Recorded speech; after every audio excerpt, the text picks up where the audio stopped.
Hello there, everybody. Welcome back to another Chem Complete lecture in the Statistics series. And in today's lecture, we are going to take a look at how to create frequency distributions when we are working with categorical data. So that is what we are going to be looking at coming up on the channel right now.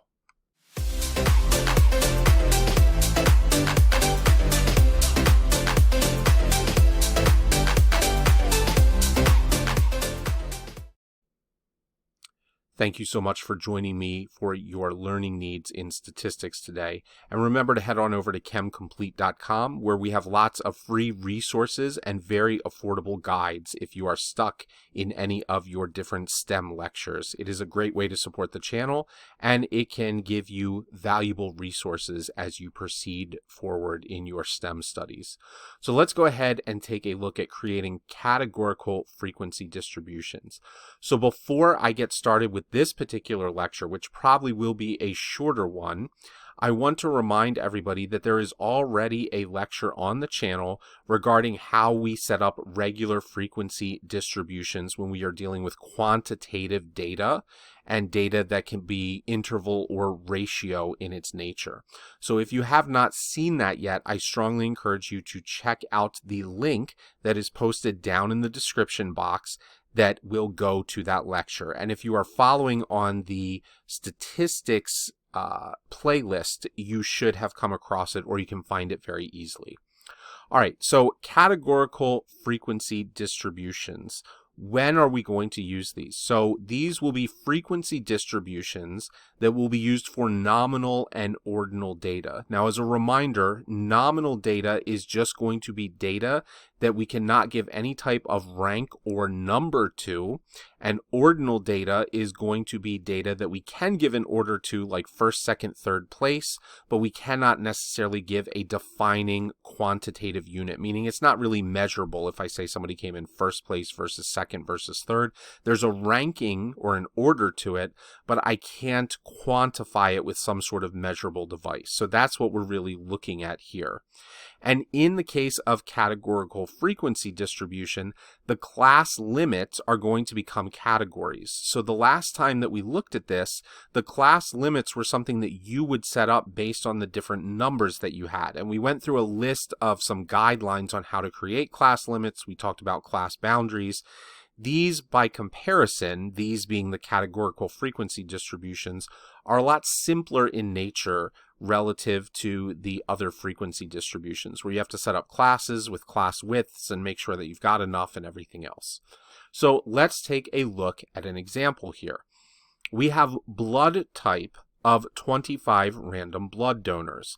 So you can see we've got the 4 major blood types, and we're not doing the positive, negative. We're just looking at the main blood typing here. And we've got A, B, AB, and O. And there's a total of 25 of them here that were randomly collected from some sort of a blood drive or something else like that. Maybe it was a walk-in center where you had blood donation. So these are going to become the class limits for your frequency distribution, these categories that we have here, because we don't have numbers that we can basically create widths with. So what I want you to do is to do your best to create a frequency distribution that is categorical in nature for these typings. So you've got, again, A, B, A, B, AB. I had to say that slower because it sounds like A and B are together, and O. So again, if you have not seen the previous lecture on frequency distributions, go and watch that first because it's probably going to make more sense when you're coming here. So take a look at these, pause the video, and see if you can come up with the correct categorical frequency distribution. Okay, so hopefully everybody had a chance to try that at this point. We are going to go ahead and proceed forward with how to work through this. So as far as class is concerned, we are going to have 4 classes or class limits here. They are going to be A, B, AB, and O. So again, by definition, the categorical frequency distribution will use these categories, these nominal data or ordinal data descriptors as the classes themselves. Now, let's go through and take a look at these. So I want to find all of the total A's that I have. So I'm just going to run through the list. Here's the first A. I'm going to cross it out. And again, put a tally mark so that you don't forget as you're proceeding forward. So I'm going forward. Here's the second A that I come across. I'll put another tally mark. And then as I'm continuing, I find another one. Keep going. I've got another one here. And then at the very end of the list here, I've got a final one. So the tally mark here is 5, and the frequency that I would associate with blood type A would be 5. So if you weren't sure on how to do this, you just saw me do this first step, pause it and see if you can do the rest of it. Otherwise, let's continue forward. So B, I've got 1, 2. Moving through the list, here's 3 and 4. So I'll mark 2 of those down on the tally marks. 5 and 6. So there's 5 and 6. Continuing forward, here is 7.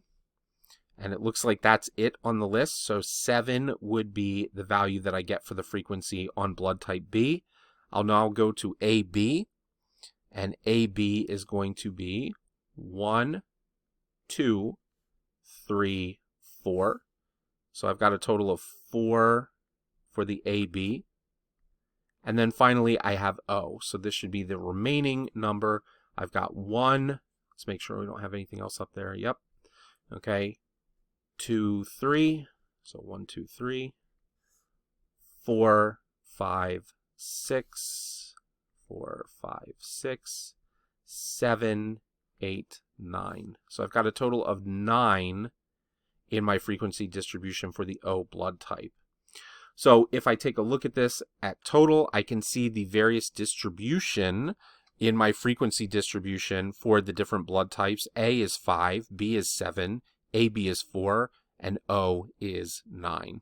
So that's pretty much it. That's how you do a categorical frequency distribution. Again, not as difficult as some of the ones where you have to actually create your own class widths and break down the data points to give different widths or values for each of the individual classes. So head on over to chemcomplete.com again for all your learning needs. If you like the video, it will help boost us in the algorithm. And as always, if you subscribe to the channel, you will stay up to date with everything that is released throughout your statistics journey as you are learning. So if you comment, you have any questions, I'll try to get back to you. Otherwise, chemcomplete.com, and I will see everybody in the next lecture. Thanks for learning with me.